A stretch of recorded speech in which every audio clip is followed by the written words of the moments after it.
ትንቢተ ሕዝቅኤል ምዕራፍ 28 የእግዚአብሔርም ቃል ወደ እኔ እንዲህ ሲል መጣ። የሰው ልጅ ሆይ የጢሮስን ገዥ እንዲህ በለው፣ ጌታ እግዚአብሔር እንዲህ ይላል፣ ልብህ ኰርቶአል፣ አንተም እኔ አምላክ ነኝ፣ በእግዚአብሔር ወንበር በባሕር መካከል ተቀምጫለሁ ብለሃል። ነገር ግን ልብህን እንደ እግዚአብሔር ልብ ብታደርግም አንተ ሰው ነህ እንጂ አምላክ አይደለህም። እነሆ ከዳንኤል ይልቅ ጥበበኛ ነህ፣ ምሥጢርም ሁሉ ከአንተ የተሸሸገ አይደለም።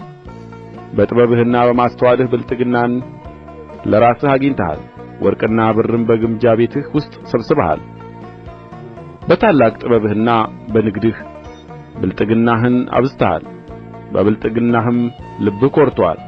ስለዚህ ጌታ እግዚአብሔር እንዲህ ይላል፣ ልብህን እንደ እግዚአብሔር ልብ አድርገሃልና፣ ስለዚህ እነሆ የሌላ አገር ሰዎችን የአሕዛብን ጨካኞች አመጣብሃለሁ። ሰይፋቸውንም በጥበብህ ውበት ላይ ይመዝዛሉ፣ ክብርህንም ያረክሳሉ፣ ወደ ጕድጓድ ያወርዱሃል። ተገድለው እንደ ሞቱ በባሕር ውስጥ ትሞታለህ። በውኑ በገዳይህ ፊት እኔ አምላክ ነኝ ትላለህን? ነገር ግን በገዳይህ እጅ ሰው ነህ እንጂ አምላክ አይደለህም። በእንግዶች እጅ ያልተገረዙትን ሰዎች ሞት ትሞታለህ። እኔ ተናግሬአለሁና ይላል እግዚአብሔር። የእግዚአብሔርም ቃል ወደ እኔ እንዲህ ሲል መጣ። የሰው ልጅ ሆይ በጢሮስ ንጉሥ ላይ ሙሾ አሞሽተህ እንዲህ በለው፣ ጌታ እግዚአብሔር እንዲህ ይላል፣ ጥበብን የተሞላህ ውበትህም የተፈጸመ መደምደሚያ አንተ ነህ። በእግዚአብሔር ገነት በዔድን ነበርህ። የከበረ ዕንቍስ ሁሉ ሰርድዮን፣ ቶጳዝዮን፣ አልማዝ፣ ቢረሌ፣ መረግድ፣ ኢያስጲድ፣ ሰንፔር፣ በሉር የሚያብረቀርቅ ዕንቍ ወርቅ ልብስህ ነበረ። የከበሮህና የእንቢልታህ ሥራ በአንተ ዘንድ ነበረ። በተፈጠርህበት ቀን ተዘጋጅተው ነበር። አንተ ልትጋርድ የተቀባህ ኪሩብ ነበርህ። በተቀደሰው በእግዚአብሔር ተራራ ላይ አኖርሁህ። በእሳት ድንጋዮች መካከል ተመላለስህ። ከተፈጠርህበት ቀን ጀምረህ በደል እስኪገኝብህ ድረስ በመንገድህ ፍጹም ነበርህ። በንግድህ ብዛት ግፍ በውስጥህ ተሞላ፣ ኃጢአትንም ሠራህ። ስለዚህ እንደ ርኩስ ነገር ከእግዚአብሔር ተራራ ጣልሁህ። የምትጋርድ ኪሩብ ሆይ ከእሳት ድንጋዮች መካከል አጠፋሁህ። በውበትህ ምክንያት ልብህ ኰርቶአል። ከክብርህ የተነሣ ጥበብህን አረከስህ። በምድር ላይ ጣልሁህ። ያዩህም ዘንድ በነገሥታት ፊት ሰጠሁህ። በበደልህ ብዛት በንግድህም ኃጢአት መቅደስህን አረከስህ።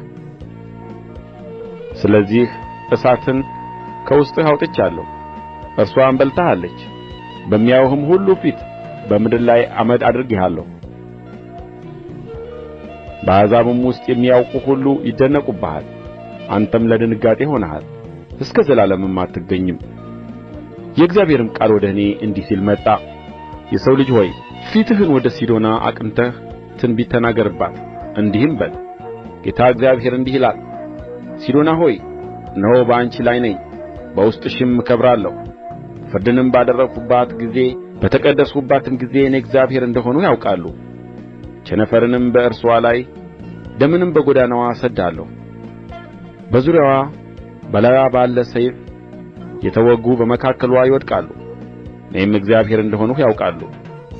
ከእንግዲህም ወዲህ ለእስራኤል ቤት የሚዋጋ እሾህ በዙሪያቸውም ካሉ ከናቋቸው ሁሉ የሚቈስል ኵርንችት አይሆንም። እኔም ጌታ እግዚአብሔር እንደ ሆንሁ ያውቃሉ። ጌታ እግዚአብሔር እንዲህ ይላል፣ የእስራኤልን ቤት ከተበተኑባቸው አሕዛብ ዘንድ በሰበሰብሁ ጊዜ በአሕዛብም ፊት በተቀደስሁባቸው ጊዜ ለባሪያዬ ለያዕቆብ በሰጠኋት ምድራቸው ይቀመጣሉ። ተዘልለውም ይቀመጡባታል። ቤቶችንም ይሠራሉ፣ ወይኑንም ይተክላሉ። በዙሪያቸውም ባሉ በሚንቋቸው ሁሉ ላይ ፍርድን ባደረግሁ ጊዜ ተዘልለው ይቀመጣሉ። እኔም እግዚአብሔር አምላካቸው እንደ ሆንሁ ያውቃሉ።